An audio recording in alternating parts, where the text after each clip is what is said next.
Comilla Victoria সরকারি কলেজের শিক্ষার্থী ও নাট্যকর্মী সোহাগী জাহান তনু হত্যা মামলায় জামিনে মুক্তি পাওয়া অবসরপ্রাপ্ত সেনা সদস্য হাফিজুর রহমানকে ফের গ্রেফতার করেছে police bureau of investigation. ৮ July শনিবার কেরানীগঞ্জের নিজ বাসা থেকে তাকে গ্রেফতার করা হয়। পিবিআই জানিয়েছে, আদালতের নির্দেশ অনুযায়ী আত্মসমর্পণ না করায় এর প্রেক্ষিতে গ্রেফতারের নির্দেশ থাকায় হাফিজুর রহমানকে পুলিশ ধরেছে। এরপর তাকে কুমিল্লার আদালতে পাঠানো হয়।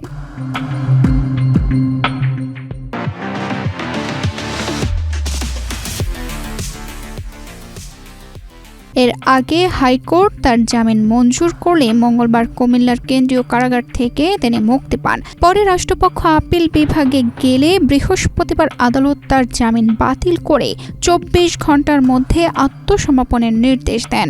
নির্ধারিত সময় পার হলেও আত্মসমর্পণ না করায় তাকে গ্রেফতার করা হয়।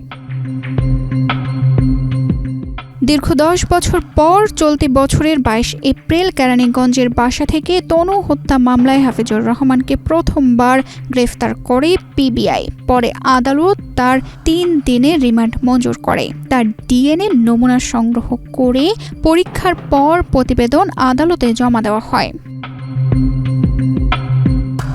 ২০১৬ সালের ২০ মার্চ কুমিল্লা সেনানিবাস এলাকায় টিউশন করতে গিয়ে নিখোঁজ হন তনু। পরে সেনানিবাসের একটি ঝোপ থেকে তার মরদেহ উদ্ধার করা হয়। পরদিন তার বাবা ইয়ার হোসেন হত্যা মামলা করেন।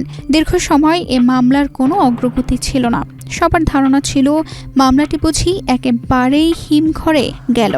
কিন্তু আশা ছাড়েননি তনুর পরিবার। নির্বাচনের পর আবারও দেশের আলোচিত হত্যাকাণ্ড নিয়ে গণমাধ্যমে সংসদ প্রকাশিত হয়, যার ধারাবাহিকতায় আবারও শুরু হলো বিচারিক কার্যক্রম। তানজিদা রহমান, ইনায়া, বাংলাদেশ প্রতিদিন।